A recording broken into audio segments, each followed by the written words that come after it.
Bonjour, alors avant de vous parler du rassemblement le 9 mars à Paris, je vais directement déjà m'adresser à Madame Touraine. Madame Touraine, vous avez spécifié que celui qui incitait d'autres personnes à arrêter de payer ses cotisations sociales serait sévèrement puni, voire passible de prison. Sachez que déjà nous ne souhaitons pas casser le RSI, nous souhaitons le sauvegarder et je peux vous dire que ça ne va pas être chose gagnée. Après, je suis allé plus loin dans la réflexion et j'ai voulu effectivement trouver des coupables de ceux qui souhaitaient casser le RSI et pas de chance, je suis tombé sur vous et les responsables du RSI. Je m'explique, les responsables du RSI sont en fait les gens qui ont augmenté les cotisations à des niveaux complètement déraisonnables et en plus de ça qui ont un service complètement pitoyable, donc ils nous font payer très très cher et les gens en ont bien conscience, c'est qu'ils n'ont strictement aucun service en retour correct. Donc ces gens-là ont complètement explosé le consentement à l'impôt, les indépendants ne comprennent plus pourquoi ils payent, mais nous on comprend cet intérêt, on va la récupérer. Mais voilà, donc on peut considérer que le RSI a lui-même incité des gens à arrêter de payer les cotisations sociales. Donc si vous voulez les mettre en prison, allez-y, ne vous gênez pas. Après, pour vous, je vous explique, c'est que des gens sont quand même allés vous voir une fois en disant « Attention, Madame Touraine, ça va pas du tout au RSI. » Vous êtes à peu près penché sur le sujet et au final, tout va bien.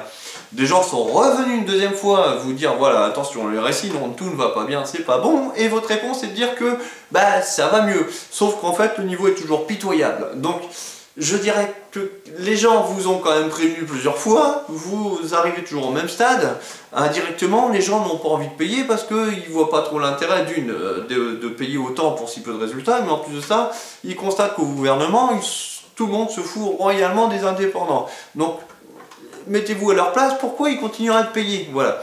Bon, malgré tout, nous on souhaite continuer à garder le RSI parce qu'on comprend l'intérêt d'une protection sociale. Mais vous êtes en train de faire sauter tout ça. Donc vous faites également partie des gens qui incitent les gens à arrêter de payer leurs cotisations sociales. Donc ne me remerciez pas, perdez pas de temps dans les formalités pour me remercier de vous avoir alerté de ce défaut-là, hein, ce n'est pas la peine. Par contre, si vous voulez venir avec nous le 9 mars, je suis preneur. Alors maintenant je vais m'adresser à tous ceux qui seraient partants ou qui viennent déjà à la manifestation du 9 mars. Alors, on a fait des sites internet, dont un de covoiturage qui est www.trajetensemble.fr. Vous y trouverez plusieurs voitures, des camions et autres, voire même des trains, qui proposent de venir juste à la manifestation. Et si vous ne savez pas, parce que vous êtes novice en termes de pancartes et autres, alors l'idéal c'est que vous veniez avec des affiches, des grandes banderoles et autres, mais on a déjà des solutions très simples. Par exemple, rien ne vous empêche d'acheter un gilet jaune et d'écrire votre slogan dessus, ça marche très bien. Vous avez également la possibilité de découper un carton au format A3, d'imprimer votre slogan sur une feuille A3, enfin ou A4, et glisser tout dans une feuille plastifiée, de l'accrocher sur un bâton, et ça sera amplement suffisant. Si tout le monde fait ça, ce serait nickel. Et petite dernière information, il y a sur internet ce que nous appelons des trolls. Grosso modo, c'est en ce moment, il court pas mal de ragots au sujet des mouvements qui seront là le 9. Comme quoi on aurait été soit racheté par les syndicats, alors qu'en fait on n'est pas du tout pour les syndicats, et suite à un rendez-vous avec M. Sarkozy ou d'autres partis politiques, on aurait été racheté sur un parti politique. À coup sûr, vous pouvez, je vous le confirme, c'est ce mouvement-là et le collectif Sauvons nos entreprises est réellement apolitique.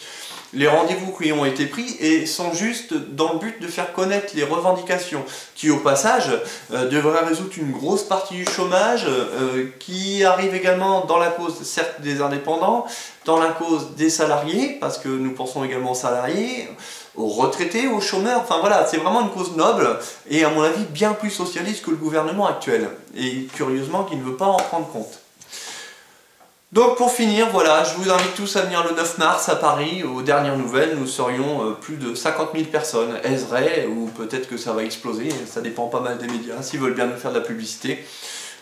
Voilà, et on n'a rien contre ces gens-là. Donc aidez-nous s'il vous plaît, et notre cause est vraiment noble. Donc au 9 mars.